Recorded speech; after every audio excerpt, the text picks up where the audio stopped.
warahmatullahi wabarakatuh. Hello guys, how are you? I hope you're all in a good condition.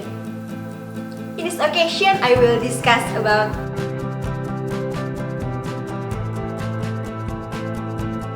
check this out.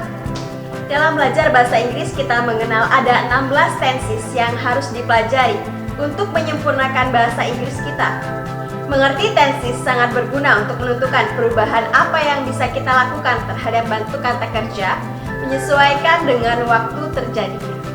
Karena itu, tenses menjadi penting karena saat Anda salah menggunakan tenses, maka makna yang didapat dari kalimat yang Anda buat akan menjadi makna yang berbeda. Dari 16 tenses ini, saya akan berfokus untuk mengulas salah satu tenses, yaitu present continuous tense. Present continuous tense merupakan tense bentuk yang menunjuk pada tindakan atau kegiatan yang sedang berlangsung sekarang. Tenses ini juga bisa digunakan untuk menjelaskan sebuah kejadian yang terjadi dengan singkat atau yang telah terjadi dalam rentang waktu yang lama.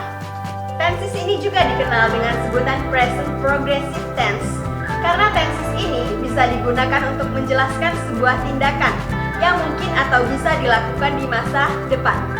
Pada intinya, present continuous tense menunjukkan sebuah kejadian atau kondisi yang sedang terjadi sekarang, sering terjadi, dan dapat dilakukan atau berlanjut ke masa depan. Berikut rumus sederhana present continuous tense. Positif ada subject ditambah to be ditambah verb ing ditambah objek atau complement.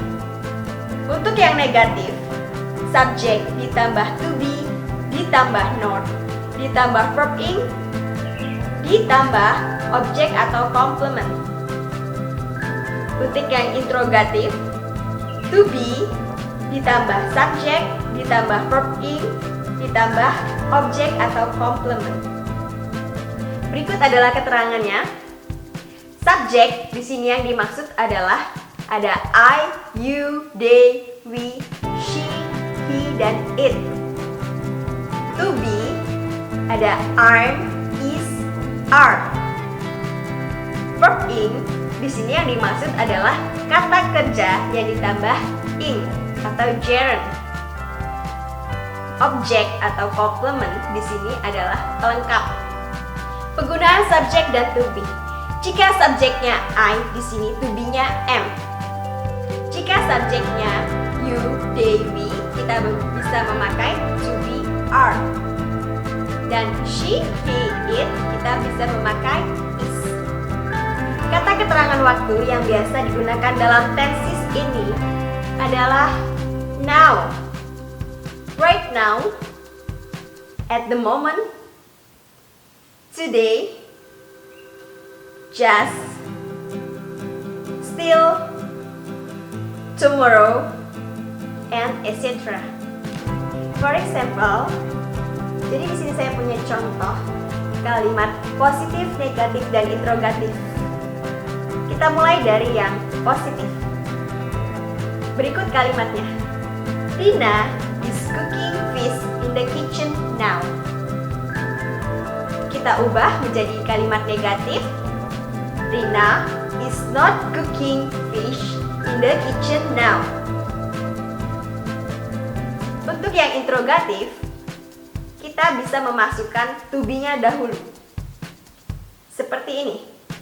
Is Rina cooking fish in the kitchen now? Rina di sini sebagai subjek dan is adalah to be-nya. Karena Rina perempuan atau she, jadi menggunakan to be is. Cooking berasal dari kata kerja cook, kemudian ditambah ing, sehingga menjadi cooking. Fish di sini sebagai objek, dilanjutkan in the kitchen, dan now masuk ke dalam complement atau pelengkap atau kata keterangan tempat dan waktu. Untuk membuat kalimat tanya yes no question, maka to be diletakkan di depan subjek. Selain itu, tenses ini juga dapat digunakan untuk menjelaskan sebuah kegiatan yang menjadi rutinitas sementara dengan menggunakan keterangan waktu seperti this week, this day, this month, etc. Catatan untuk present continuous tense di sini. Yang pertama, digunakan untuk menyatakan suatu peristiwa yang sedang berlangsung sekarang ketika peristiwa lain terjadi. Present continuous tense ini hanya menekankan kesedang. For example, they are reading books when I enter the room. Kedua, keberadaan O atau objek tidak harus ada. Kalimat yang ingin dibuat tanpa menggunakan objek, misalnya she is being angry. Ketiga, pertanyaan WH question. Untuk membentuk pertanyaan WH, tambahan kata what, where, when, dan lain-lain, ubah posisi subjek dan to be, dan tambahkan tanda tanya. For example, when is she cooking in the kitchen? Keempat, kata-kata kerja yang menyatakan perasaan atau berhubungan dengan panca indera seperti now, like, mean, believe, feel, forget, had, need, own, prefer, and etc. tidak perlu ditambahkan ing. For example, I want to see the opera. Okay, thank you for watching and I will see you in my next video. Assalamualaikum warahmatullahi wabarakatuh.